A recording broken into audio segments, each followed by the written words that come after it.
ഇന്ന് ദിവസം 156. ഇന്ന് വായിക്കുന്ന വചനഭാഗങ്ങൾ വിശുദ്ധ മാർക്കോസിൻ്റെ സുവിശേഷത്തിൽ നിന്ന് അദ്ധ്യായം 5ഉം 6ഉം, സങ്കീർത്തനങ്ങൾ 21. വിശുദ്ധ മാർക്കോസ് എഴുതിയ സുവിശേഷം അദ്ധ്യായം 5. പിശാച് ബാധിതനെ സുഖപ്പെടുത്തുന്നു. അവർ കടലിൻ്റെ മറുകരയിൽ ഗെരസേനറുടെ നാട്ടിലെത്തി. അവൻ വഞ്ചിയിൽ നിന്ന് ഇറങ്ങിയ ഉടനെ അശുദ്ധാത്മാവ് ബാധിച്ച ഒരുവൻ ശവകുടീരങ്ങൾക്കിടയിൽ നിന്ന് എതിരെ വന്നു. ശവകുടീരങ്ങൾക്കിടയിൽ താമസിച്ചിരുന്ന അവനെ ചങ്ങല കൊണ്ടുപോലും ബന്ധിച്ചിടാൻ കഴിഞ്ഞിരുന്നില്ല. പലപ്പോഴും അവനെ കാൽവിലങ്ങുകളാലും ചങ്ങലകളാലും ബന്ധിച്ചിരുന്നെങ്കിലും അവൻ ചങ്ങലകൾ വലിച്ചു പൊട്ടിക്കുകയും കാൽവിലങ്ങുകൾ തകർത്ത് കളയുകയും ചെയ്തിരുന്നു. അവനെ ഒതുക്കി നിർത്താൻ ആർക്കും കഴിഞ്ഞിരുന്നില്ല. രാപകൽ അവൻ കല്ലറകൾക്കിടയിലും മലകളിലുമായിരുന്നു. അവൻ അലറി വിളിക്കുകയും കല്ലുകൊണ്ട് തന്നെ തന്നെ മുറിപ്പെടുത്തുകയും ചെയ്തിരുന്നു. അകലെ വെച്ചു തന്നെ അവൻ യേശുവിനെ കണ്ട് ഓടിവന്ന് അവനെ പ്രണമിച്ചു. ഉച്ചത്തിൽ നിലവിളിച്ചുകൊണ്ട് അവൻ പറഞ്ഞു, മഹോന്നതനായ ദൈവത്തിൻ്റെ പുത്ര യേശുവേ, അങ്ങൻ്റെ കാര്യത്തിൽ എന്തിന് ഇടപെടുന്നു? ദൈവത്തെ കൊണ്ട് ആണയിട്ട് ഞാൻ അങ്ങയോട് അപേക്ഷിക്കുന്നു, അങ്ങെന്നെ പീഡിപ്പിക്കരുതേ. കാരണം അശുദ്ധാത്മാവേ, ആ മനുഷ്യനിൽ നിന്ന് പുറത്തു വരൂ എന്ന് യേശു ആജ്ഞാപിച്ചിരുന്നു. നിന്റെ പേരെന്താണ്? യേശു ചോദിച്ചു. അവൻ പറഞ്ഞു, എൻ്റെ പേര് ലെഗിയോൺ. ഞങ്ങൾ അനേകം പേരുണ്ട്, ഞങ്ങളെ ആ നാട്ടിൽ നിന്ന് പുറത്താക്കരുതേ എന്ന് അവൻ കേണപേക്ഷിച്ചു. വലിയ ഒരു പന്നിക്കൂട്ടം മലയരികിൽ മേയുന്നുണ്ടായിരുന്നു.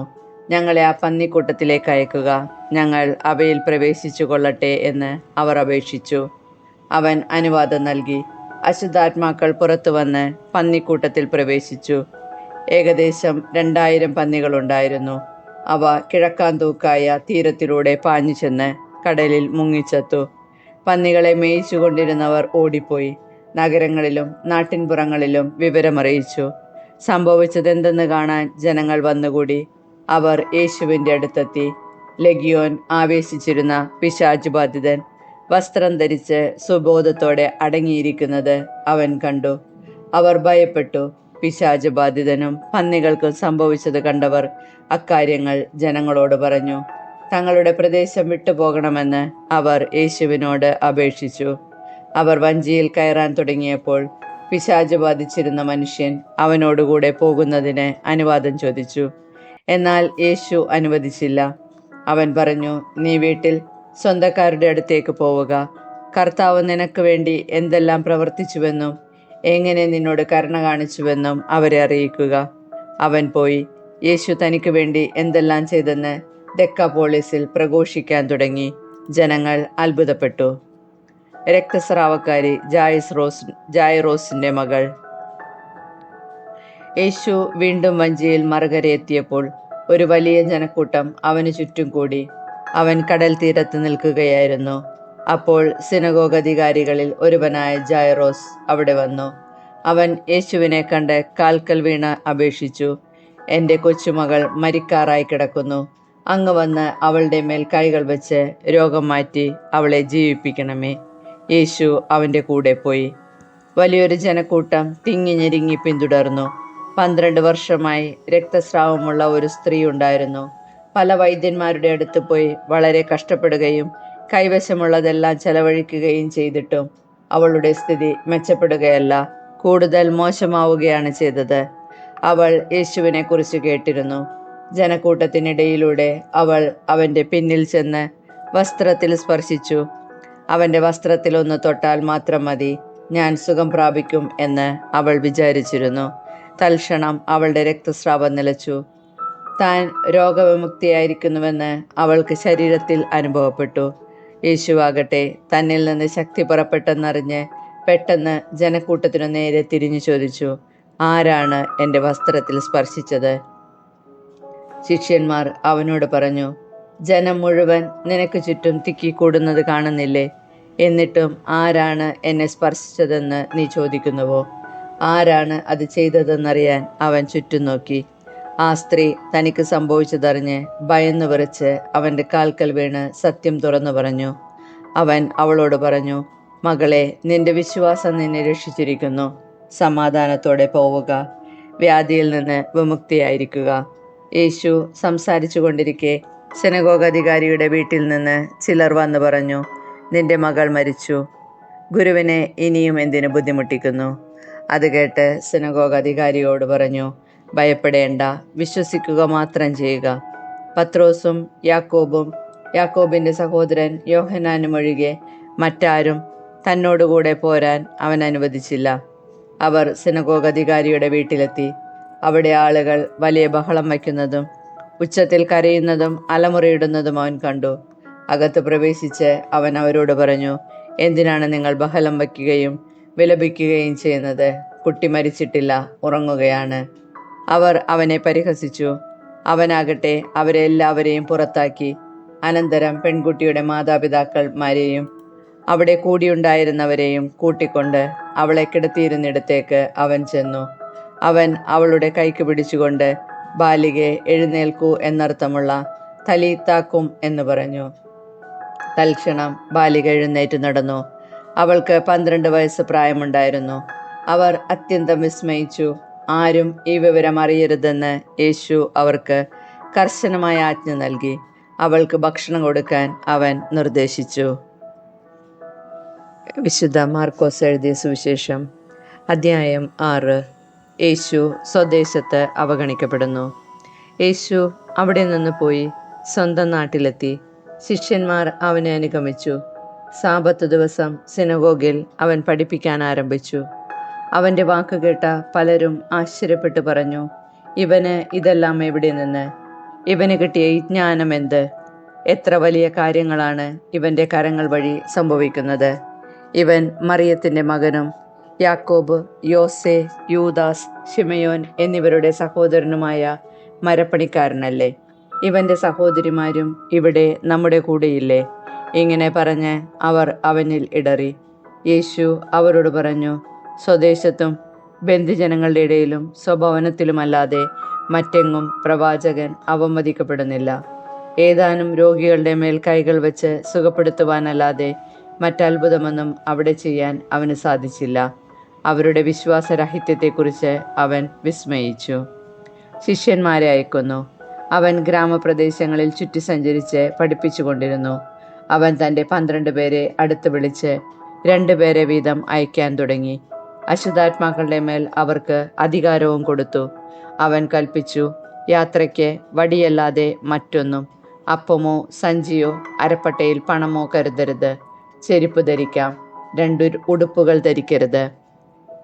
അവൻ തുടർന്നു, നിങ്ങൾ ഏതെങ്കിലും സ്ഥലത്ത് ഒരു വീട്ടിൽ പ്രവേശിച്ചാൽ അവിടം വിട്ടു പോകുന്നതുവരെ ആ വീട്ടിൽ താമസിക്കുവിൻ. എവിടെയെങ്കിലും ജനങ്ങൾ നിങ്ങളെ സ്വീകരിക്കാതിരിക്കുകയോ നിങ്ങളുടെ വാക്കുകൾ ശ്രവിക്കാതിരിക്കുകയോ ചെയ്താൽ അവിടെ നിന്ന് പുറപ്പെടുമ്പോൾ അവർക്ക് സാക്ഷ്യത്തിനായി നിങ്ങളുടെ കാലിലെ പൊടി തട്ടിക്കളയുവിൻ. ശിഷ്യന്മാർ പുറപ്പെട്ട് ജനങ്ങളോട് അനുതപിക്കണമെന്ന് പ്രസംഗിച്ചു. അനേകം പിശാചുക്കളെ പുറത്താക്കി അനേകം രോഗികളെ തൈലം പൂശി സുഖപ്പെടുത്തി. സ്നാപക യോഹന്നാന്റെ ശിരച്ഛേദം. ഹെറോദേസ് രാജാവും ഇക്കാര്യങ്ങൾ കേട്ടു. യേശുവിൻ്റെ പേര് പ്രസിദ്ധമായി കഴിഞ്ഞിരുന്നു. ചിലർ പറഞ്ഞു, സ്നാപക യോഹന്നാൻ മരിച്ചവരിൽ നിന്ന് ഉയർപ്പിക്കപ്പെട്ടിരിക്കുന്നു. അതുകൊണ്ടാണ് അത്ഭുതകരമായ ഈ ശക്തികൾ ഇവനിൽ പ്രവർത്തിക്കുന്നത്. മറ്റു ചിലർ പറഞ്ഞു, ഇവൻ ഏലിയ ആണ്. വേറെ ചിലർ പറഞ്ഞു, പ്രവാചകരിൽ ഒരുവനെ പോലെ ഇവനും ഒരു പ്രവാചകനാണ്. എന്നാൽ ഇതെല്ലാം കേട്ടപ്പോൾ ഹെറോദേസ് പ്രസ്താവിച്ചു, ഞാൻ ശിരച്ഛേദം ചെയ്ത യോഹന്നാൻ ഉയർപ്പിക്കപ്പെട്ടിരിക്കുന്നു. ഹെറോദേസ് ആളയച്ച് യോഹന്നാനെ പിടിപ്പിക്കുകയും കാരാഗൃഹത്തിൽ ബന്ധിക്കുകയും ചെയ്തിരുന്നു. സ്വന്തം സഹോദരനായ ഫിലിപ്പോസിന്റെ ഭാര്യ ഹെറോദിയ നിമിത്തമാണ് അവൻ ഇങ്ങനെ ചെയ്തത്. അവൻ അവളെ വിവാഹം ചെയ്തിരുന്നു. യോഹന്നാൻ ഹെറോദേസിനോട് പറഞ്ഞു, സഹോദരന്റെ ഭാര്യയെ നീ സ്വന്തമാക്കുന്നത് നിഷിദ്ധമാണ്. തന്മൂലം ഹെറോദിയായിക്ക് യോഹന്നാനോട് വിരോധം തോന്നി. അവനെ വധിക്കാൻ അവൾ ആഗ്രഹിച്ചു. എന്നാൽ അവൾക്ക് സാധിച്ചില്ല. എന്തെന്നാൽ യോഹന്നാൻ നീതിമാനും വിശുദ്ധനുമാണെന്ന് അറിഞ്ഞിരുന്നതുകൊണ്ട് ഹെറോദേസ് അവനെ ഭയപ്പെട്ട് സംരക്ഷണം നൽകിപ്പോന്നു. അവൻ്റെ വാക്കുകൾ അവനെ അസ്വസ്ഥനാക്കിയിരുന്നെങ്കിലും അവൻ പറയുന്നതെല്ലാം സന്തോഷത്തോടെ കേൾക്കുമായിരുന്നു. ഹെറോദേസ് തൻ്റെ ജന്മദിനത്തിൽ രാജസേവകന്മാർക്കും സഹസ്രാധിപന്മാർക്കും ഗലീലിലെ പ്രമാണികൾക്കും വിരുന്ന് നൽകിയപ്പോൾ ഹെറോദിയായിക്ക് അനുകൂലമായ ഒരു അവസരം വന്നു ചേർന്നു. അവളുടെ മകൾ വന്ന് നൃത്തം ചെയ്ത് ഹെറോദേസിനെയും അതിഥികളെയും പ്രീതിപ്പെടുത്തി. രാജാവ് പെൺകുട്ടിയോട് പറഞ്ഞു, നീ ആഗ്രഹിക്കുന്നതെന്തും ചോദിച്ചു കൊള്ളുക, അത് ഞാൻ നിനക്ക് തരും. അവൻ അവളോട് ശപഥം ചെയ്തു പറഞ്ഞു, നീ എന്തു തന്നെ ചോദിച്ചാലും എൻ്റെ രാജ്യത്തിൻ്റെ പകുതി പോലും ഞാൻ നിനക്ക് തരും. അവൾ പോയി അമ്മയോട് ചോദിച്ചു, ഞാൻ എന്താണ് ആവശ്യപ്പെടേണ്ടത്? അമ്മ പറഞ്ഞു, സ്നാപകയോഹന്നാൻ്റെ ശിരസ്. അവൾ ഉടനെ അകത്തു വന്ന് രാജാവിനോട് ആവശ്യപ്പെട്ടു, ഇപ്പോൾ തന്നെ സ്നാപകയോഹന്നാൻ്റെ ശിരസ് ഒരു തളികയിൽ വെച്ച് എനിക്ക് തരണമെന്ന് ഞാൻ ആഗ്രഹിക്കുന്നു. രാജാവ് അതീവ ദുഃഖിതനായി. എങ്കിലും തൻ്റെ ശബ്ദത്തെ പ്രതിയും അതിഥികളെ വിചാരിച്ചും അവളുടെ ആഗ്രഹം നിരസിക്കാൻ അവന് തോന്നിയില്ല. അവൻ്റെ തല കൊണ്ടുവരാൻ ആജ്ഞാപിച്ച് ഒരു സേവകനെ രാജാവ് ഉടനെ അയച്ചു. അവൻ കാരാഗൃഹത്തിൽ ചെന്ന് യോഹന്നാൻ്റെ തല വെട്ടിയെടുത്തു. അത് ഒരു തളികയിൽ വെച്ച് കൊണ്ടുവന്നു പെൺകുട്ടിക്ക് കൊടുത്തു. അവളത് അമ്മയെ ഏൽപ്പിച്ചു.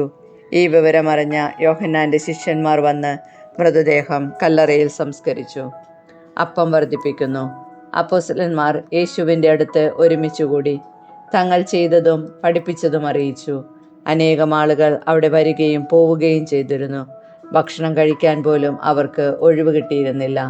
അതിനാൽ അവൻ പറഞ്ഞു, നിങ്ങൾ ഒരു വിജനസ്ഥലത്തേക്ക് വരുവിൻ, അല്പം വിശ്രമിക്കാം. അവർ വഞ്ചിയിൽ കയറി ഒരു വിജനസ്ഥലത്തേക്ക് പോയി. പലരും അവരെ കാണുകയും തിരിച്ചറിയുകയും ചെയ്തു. എല്ലാ പട്ടണങ്ങളിലും നിന്ന് ജനങ്ങൾ കരവഴി ഓടി അവർക്ക് മുമ്പേ അവിടെ എത്തി. അവൻ കരക്കിറങ്ങുമ്പോൾ വലിയൊരു ജനക്കൂട്ടത്തെ കണ്ടു. അവരോട് അവൻ അനുകമ്പ തോന്നി, കാരണം അവർ ഇടയനില്ലാത്ത ആട്ടിൻപറ്റം പോലെയായിരുന്നു. അവൻ അവരെ പല കാര്യങ്ങളും പഠിപ്പിക്കാൻ തുടങ്ങി. നേരം വൈകിയപ്പോൾ ശിഷ്യന്മാർ അവൻ്റെ അടുത്ത് വന്ന് പറഞ്ഞു, ഇതൊരു വിജനപ്രദേശമാണല്ലോ, സമയവും വൈകിയിരിക്കുന്നു. ചുറ്റുമുള്ള നാട്ടിൻപുറങ്ങളിലും ഗ്രാമങ്ങളിലും ചെന്ന് എന്തെങ്കിലും വാങ്ങി ഭക്ഷിക്കാൻ അവരെ പറഞ്ഞയക്കുക. അവൻ പ്രതിവചിച്ചു, നിങ്ങൾ തന്നെ അവർക്ക് ഭക്ഷിക്കാൻ കൊടുക്കുവേൻ. അവർ പറഞ്ഞു, ഞങ്ങൾ ചെന്ന് 200 ദനാറയ്ക്ക് അപ്പം വാങ്ങിക്കൊണ്ടുവന്ന് അവർക്ക് ഭക്ഷിക്കാൻ കൊടുക്കട്ടെയോ? അവൻ ചോദിച്ചു, നിങ്ങളുടെ കൈവശം എത്ര അപ്പമുണ്ട്? ചെന്ന് നോക്കുവേൻ. അവർ ചെന്ന് നോക്കിയിട്ട് പറഞ്ഞു, 5 അപ്പവും 2 മീനും. പുൽത്തകടിയിൽ കൂട്ടം കൂട്ടമായി ഇരിക്കാൻ അവൻ ജനങ്ങൾക്ക് നിർദ്ദേശം നൽകി. 100ഉം 50ഉം വീതമുള്ള കൂട്ടങ്ങളായി അവർ ഇരുന്നു. അവൻ 5 അപ്പവും 2 മീനും എടുത്ത് സ്വർഗത്തിലേക്ക് നോക്കി കൃതജ്ഞതാസ്തോത്രം ചെയ്ത് അപ്പം മുറിച്ചതിനു ശേഷം ജനങ്ങൾക്ക് വിളമ്പാൻ ശിഷ്യന്മാരെ ഏൽപ്പിച്ചു. ആ 2 മീനും അവൻ എല്ലാവർക്കുമായി വിഭജിച്ചു. അവരെല്ലാവരും ഭക്ഷിച്ച് തൃപ്തരായി. ബാക്കി വന്ന അപ്പക്കഷ്ണങ്ങളും മീനും 12 കുട്ട നിറയെ അവർ ശേഖരിച്ചു. അപ്പം ഭക്ഷിച്ചവർ 5000 പുരുഷന്മാരായിരുന്നു. യേശു വെള്ളത്തിനു മീതെ നടക്കുന്നു. താൻ ജനക്കൂട്ടത്തെ പിരിച്ചുവിടുമ്പോഴേക്കും വഞ്ചിയിൽ കയറി തനിക്ക് മുൻപേ മറുകരയിലുള്ള ബേത്സയിദയിലേക്ക് പോകാൻ അവൻ ശിഷ്യന്മാരെ നിർബന്ധിച്ചു. ആളുകളോട് യാത്ര പറഞ്ഞ ശേഷം അവൻ പ്രാർത്ഥിക്കാൻ മലയിലേക്ക് പോയി. വൈകുന്നേരമായപ്പോൾ വഞ്ചി നടുക്കടലിലായിരുന്നു. അവൻ തനിച്ച് കരയിലും. അവർ വഞ്ചി തുഴഞ്ഞ് അവശരായി എന്ന് അവൻ മനസ്സിലാക്കി, കാരണം കാറ്റ് പ്രതികൂലമായിരുന്നു. രാത്രിയുടെ 4-ാം യാമത്തിൽ അവൻ കടലിന് മീതെ നടന്ന് അവരുടെ അടുത്തെത്തി. അവരെ കടന്നു പോകാൻ ഭാവിച്ചു. അവൻ കടലിന് മീതെ നടക്കുന്നത് കണ്ട് അതൊരു ഭൂതമായിരിക്കുമെന്ന് കരുതി അവർ നിലവിളിച്ചു. അവരെല്ലാവരും അവനെ കണ്ട് പരിഭ്രമിച്ചു പോയി. ഉടനെ അവൻ അവരോട് സംസാരിച്ചു, ധൈര്യമായിരിക്കുവേൻ, ഞാനാണ്, ഭയപ്പെടേണ്ട. അവൻ വഞ്ചിയിൽ കയറി. അപ്പോൾ കാറ്റ് ശമിച്ചു. അവർ ആശ്ചര്യഭരിതരായി, കാരണം അപ്പത്തെക്കുറിച്ച് അവർ ഗ്രഹിച്ചിരുന്നില്ല. അവരുടെ ഹൃദയം മന്ദീഭവിച്ചിരുന്നു. ഗനേസറത്തിലെ അത്ഭുതങ്ങൾ. അവർ കടൽ കടന്ന് ഗനേസറത്തിലെത്തി. വഞ്ചി കരക്കടുപ്പിച്ചു. കരക്കിറങ്ങിയപ്പോൾ തന്നെ ആളുകൾ അവനെ തിരിച്ചറിഞ്ഞു. അവർ സമീപ പ്രദേശങ്ങളിലെല്ലാം ഓടി നടന്ന് രോഗികളെ കിടക്കയിലെടുത്ത് അവനുണ്ടെന്ന് കേട്ട സ്ഥലത്തേക്ക് കൊണ്ടുവരാൻ തുടങ്ങി.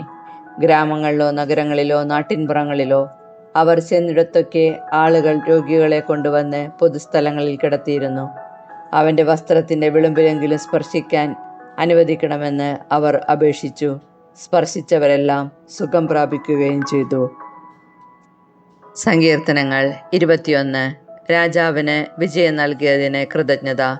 കർത്താവേ, രാജാവ് അങ്ങയുടെ ശക്തിയിൽ സന്തോഷിക്കുന്നു. അങ്ങയുടെ സഹായത്തിൽ അവൻ എത്രയധികം ആഹ്ലാദിക്കുന്നു. അവൻ്റെ ഹൃദയാഭിലാഷം അങ്ങ് സാധിച്ചു കൊടുത്തു. അവൻ്റെ യാചന അങ്ങ് നിഷേധിച്ചില്ല.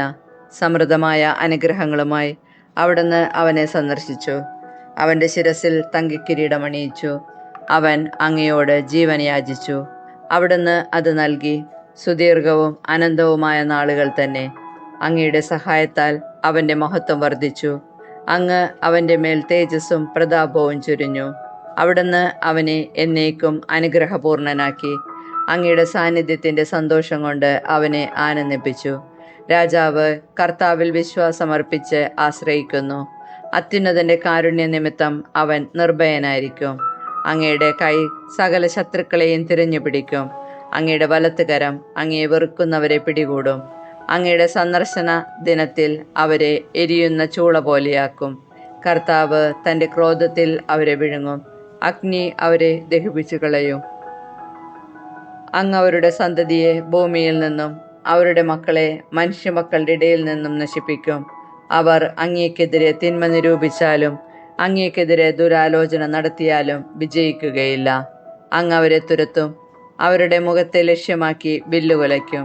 കർത്താവെ, അങ്ങയുടെ ശക്തിയിൽ അങ്ങ് മഹത്വപ്പെടട്ടെ. അങ്ങയുടെ ശക്തി പ്രഭാവത്തെ ഞങ്ങൾ പാടിപ്പുകഴ്ത്തും.